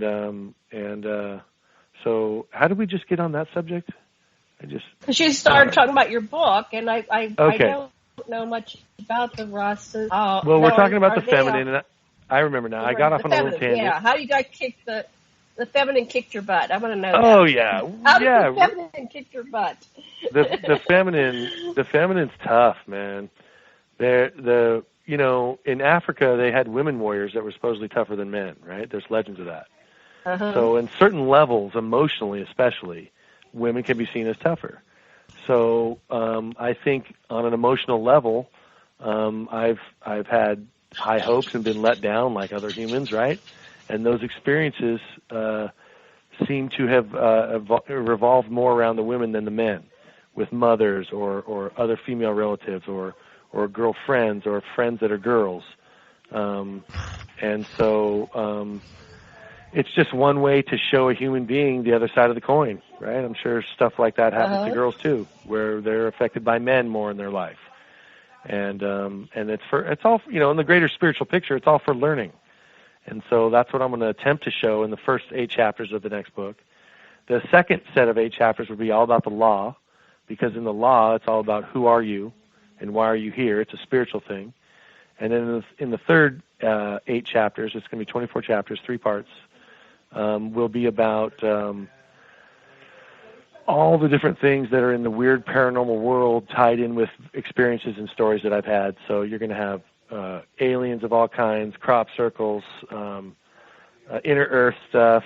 I'll probably get into the Rancher book a little bit. I'll get into Ascended Masters, all these Native American stuff, all this different stuff, fundamental Christian thing, which I know we've talked about on past shows.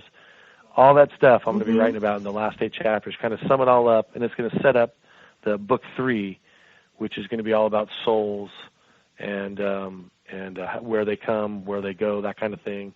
And that book is going to be called, and that has not been written yet, that book is called The Hyperdimensional Hydrosonic Photovoltaic Heart.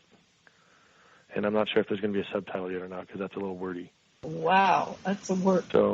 That's a long title. Say that again. It's the hyperdimensional hydrosonic photovoltaic heart, and wow, it's really interesting because I've just inherited this library in the last year or so from Andrew and Heather Thomas. Now, Andrew Thomas has written several books, including We Are Not the First, and On the Shores of Endless Worlds, Planetary Doctrine. Let's see, the book I like is Shambhala, Oasis of Light, where he chronicles a bunch of the different inner earth stories from around the world, and then tells about his own stories of traveling through China and Tibet, where he goes to these different lamaseries. And so what Andrew did was he got blessed by this lama with the tradition of the Kala Chakra, which is the heart path, and that this lama told him that, not coincidentally, that the time is right for the heart path to come out, for this particular knowledge of the heart to come forward. And so this lama blessed Andrew Thomas with this knowledge that he put in this book. And so, here I am writing these books about, Song in Your Heart, Tales of Heavy Heart, Hyperdimensional, Hydrosonic, Photovoltaic Heart, and then this stuff drops in my lap. And so, I can't help but think that in some way I'm part of at least that aspect of the PR campaign, where now I'm charged with spreading this information about the heart around the world. And that's the latest chapter of mine in the Inner Earth saga, where I think literally I'm being prepared, and they're being patient with me as I raise my vibration, because for years I've really wanted and desired to go to the inner earth and see what that's all about. Whether that's in the hollow earth or the subterranean earth, I'm not exactly sure, but I want to see one of these societies. And you know, you asked me earlier, and then I think I got sidetracked about where that came from. Where did that desire come from? I'm not really sure. Yes. I'm not really sure, but I remember seeing Journey to the Center of the Earth with Pat Boone when I was a little boy, and being terrified. I saw by that one too. Yeah, I remember being terrified by the picture of the giant iguana that was really about 6 inches long, maybe, but they made it look like it was a giant. And right. That kind of burned it into my mind, I think. And you know, the more fascinated I am with my own self and spiritual growth, I think the inner earth comes more and more into play, because I think that's the step that the humans need to take, is to embrace this other part of ourselves in the form of these supposedly advanced beings, so that we can together move forward to a higher level. And that just sounds so exciting. And you know, I don't want to have to deal with electric bills and a lot of the stuff that we have to deal with on this crazy planet, right? I'd rather go somewhere where we could all just be happy and have no stress, or at least low stress, and be able to let joy and happiness guide our evolution, instead of what we have now. We're constantly fighting with not just ourselves, but the external environment.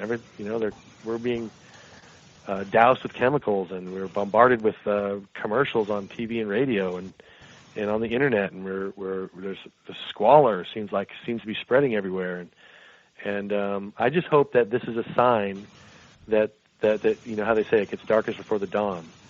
Well, hopefully it doesn't get too much darker before we see some light. And because you know, I'd hate to see it go too much darker. You know. Yeah. Sasha, you've been quiet. Where are you, sweetheart? You know, these are the times that try men's souls and women's souls. So just listen to Alexandra Ocasio-Cortez, and you can see what the future can be. I'm talking about a planet that cares about all its people, that makes sure that every light shines. It's here, and it's the terribleness of the times that makes the wonderfulness of the solutions possible. Very good. Right. Yeah, there's a young lady. Go ahead.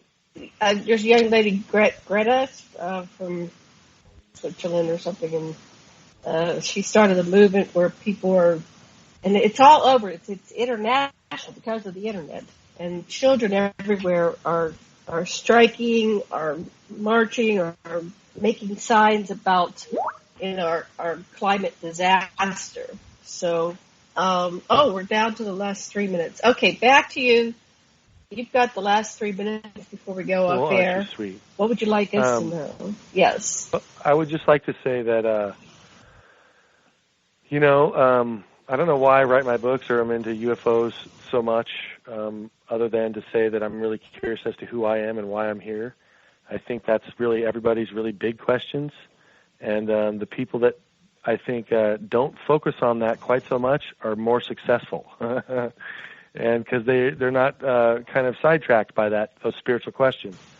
Why that's true, I'm not sure, but I'm continuing on my spiritual path, and I think I look forward to some kind of something happening on the 4th of July at the Ascended Master Conference in Mount Shasta City. You could check that out. I think that's heartcenter.org. If you're interested in going up, that's really beautiful up there, and lots of camping. And I really appreciate you guys having me on. It's been a few years, and I am reminded of the pleasant experiences that we've had in the past. So thank you again for having me on. Oh yeah, we will definitely have to meet again somewhere in time and space. We're taking. Normally we travel most of the summer and several times a year. But this year we decided to take off 2019 because I get a really big psychic hit that 2020 is going to be absolutely amazing. Now, do you have a website, Bret? I only have a Facebook page right now. It's Bret.Lueder, B-R-E-T, and Lueder's L-U-E-D-E-R.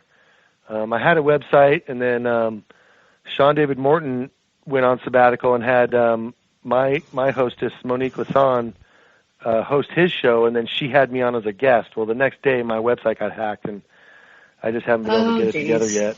I've worked with different people, and then just people haven't worked out. And now I'm working with a guy right now doing some video work for me, so we'll see if I can get some projects done and then get these 2 books out by December.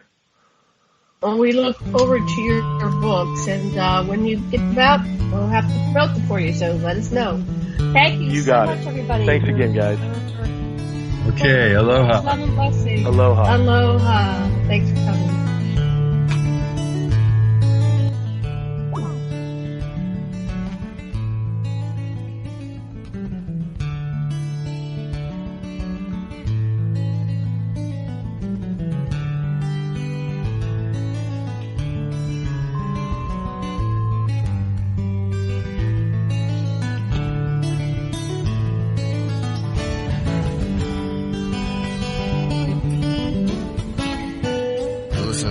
Radio at freedomslips.com. We'll be right back after this message.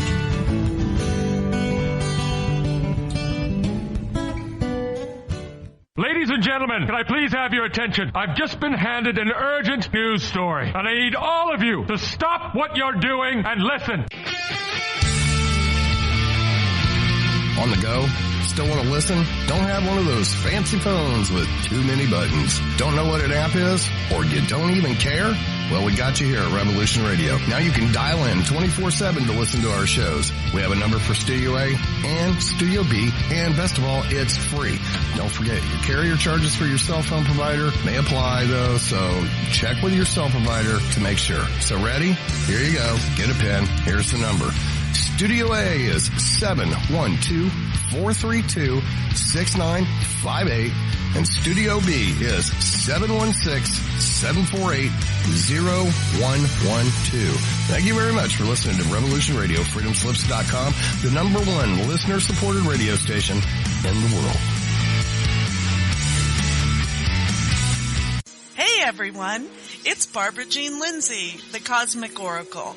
If you have questions about your past lives or future plans, need answers from the cosmos about your love life or career, or just want to keep your finger on the pulse of the planet, check out my show, The Cosmic Oracle, here on Revolution Radio at freedomslips.com.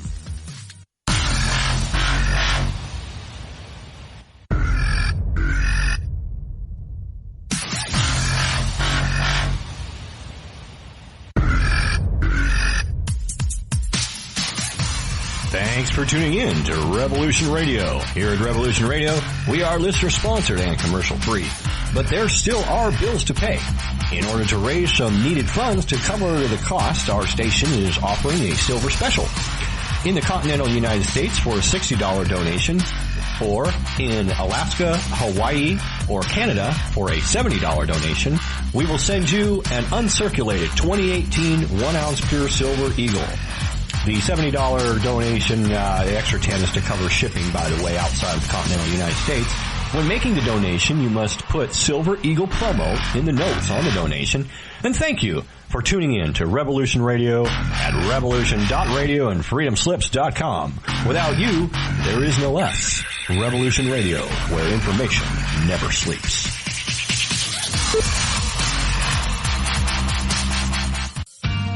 Looking for a nightcap to fill your listening needs?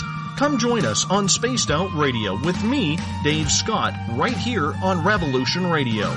Monday through Friday for 3 hours a night, starting at 9 p.m. Pacific, midnight Eastern, we will take you down the supernatural path. From E.T. contact to the paranormal and all of the spiritual, cryptid, and conspiracy stories in between. You can find us right here on Revolution Radio at spacedoutradio.com, on